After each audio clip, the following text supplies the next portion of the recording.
Olá, boa noite. Começa agora o Giro Veja com os destaques desta quinta-feira.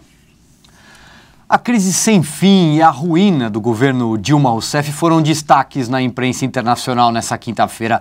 A revista Economist traz um artigo sobre o PMDB, afirmando que é o parceiro do governo quem hoje tem ditado os rumos do país. Já o editorial do jornal britânico Financial Times diz que, abre aspas, incompetência, arrogância e a corrupção destruíram o feitiço do Brasil. O jornal cita o Petrolão e descreve a situação do país como um filme de terror sem fim. O texto termina com uma triste realidade. Dias piores podem estar a caminho.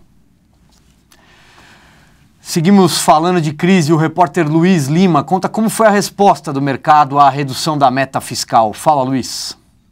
Os mercados reagiram com mau humor nesta quinta-feira à redução da meta fiscal anunciada ontem pelo governo.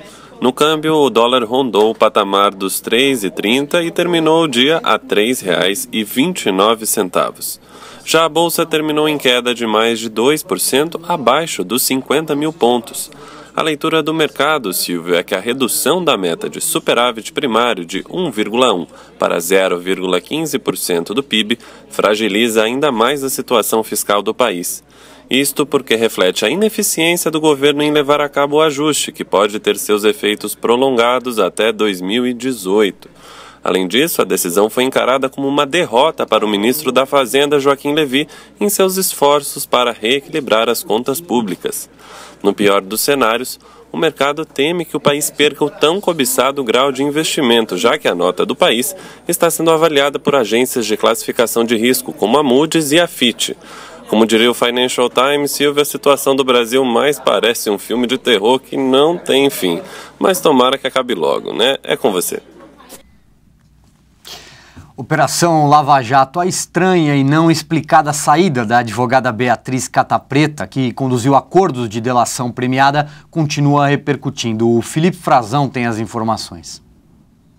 Silvio, hoje o juiz Sérgio Moro rejeitou um pedido de investigação contra a criminalista Beatriz Catapreta, advogada especialista em delação premiada e que renunciou à defesa de Júlio Camargo, o delator do Petrolão, que acusou Eduardo Cunha de pedir 5 milhões de dólares em propina. O aliado dele, Celso Pancera, também do PMDB do Rio de Janeiro, queria apurar no âmbito da CPI da Petrobras se a advogada recebeu recursos ilícitos, pagos como honorários advocatícios. Um despacho de Moro de hoje diz que não é o caso de atender a esse requerimento do deputado Celso Pancera, que foi aprovado pela Comissão Parlamentar de Inquérito. O juiz considerou que o documento parte apenas de uma especulação abstrata, sem indícios ou provas de que a advogada Beatriz Catapreta tenha recebido mesmo pagamentos de origem criminosa. Em Brasília, a repórter Marcela Matos acompanha a rotina do presidente da Câmara dos Deputados, Eduardo Cunha. Conta, Marcela. O presidente da Câmara, Eduardo Cunha, virou atração turística na Câmara. Em meio ao recesso parlamentar e com o Congresso paralisado, ele comparece diariamente à casa e, nesta quinta, até parou para cumprimentar os visitantes e tirar foto com eles. Uma atitude típica de candidatos. E vale lembrar que ele é um dos cotados na lista do PMDB para a disputa à presidência da República em 2018, o que depende bastante da Operação Lava Jato, em que é investigado. Cunha deu nova entrevista, o que já se tornou rotina durante essas férias, e enquanto os turistas o observavam, criticou a revisão da meta fiscal, fez um apelo para não haver novas taxações e falou sobre o processo de impeachment da presidente Dilma Rousseff. O parecer, segundo ele, deve ser apresentado depois das manifestações previstas para o dia 16 de agosto. Obrigado, Marcela. Quinta-feira é dia da coluna Veja Mercados aqui no Giro Veja. Vamos ouvir. Oi, Silvio. Agora à tarde no Veja Mercados eu vou falar do relatório de um analista que tem implicações para a Ambev. O Carlos Laboy é um analista que cobre o setor de bebidas há mais de 20 anos e ele agora trabalha no HSBC.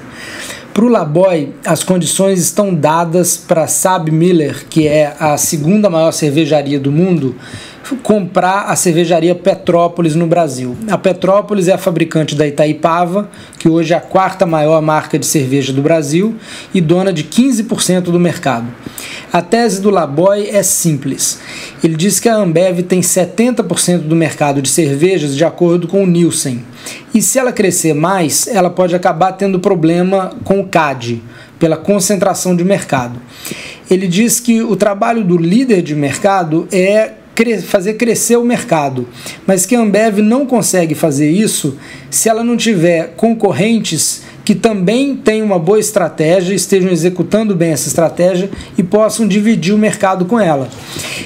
Na conta dele, que é muito simples, para a Ambev poder manter a participação de mercado dela, a cada 7 novos engradados de cerveja que a Ambev produzir, alguém tem que estar produzindo outros 3, para você manter a proporção de 70-30 no mercado.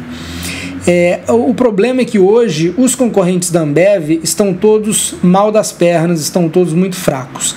A Brasil Kirin, que é a antiga Skin Cariol e foi comprada pelos japoneses há alguns anos, só nos últimos 18 meses ela perdeu mais de 50% da sua produção. Teve uma queda de produção de mais de 50%. A Kaiser, que já foi uma marca relativamente importante no Brasil, hoje só tem 5% de participação no mercado. O único concorrente que está medianamente bem é a cervejaria Petrópolis, dona da Itaipava, porque ela tem 15% do mercado, mas a empresa está endividada e não consegue crescer mais porque não tem capital, não consegue fazer mais fábricas. E a chegada da SABMiller, se a SABMiller fosse comprar a cervejaria Petrópolis, isso significaria mais capital, faria com que a empresa pudesse expandir suas fábricas e melhoraria muito o marketing da Itaipava, porque a SABMiller é conhecida como uma das melhores gestoras de marcas do mundo. Sempre que se fala de alguma cervejaria internacional vindo para o Brasil para concorrer com a Ambev, por exemplo, comprando uma marca local, e quando isso acontece, as pessoas dizem, agora a Ambev vai ser diferente. Só que a gente tem que lembrar que isso já aconteceu antes, quando a FEMSA comprou a Kaiser, e isso não mudou nada para a Ambev. Mas é uma teoria interessante que vale a pena acompanhar. Muito bem. O Giro Veja termina aqui, mas a programação de TV já continua. A gente se vê amanhã. Até lá.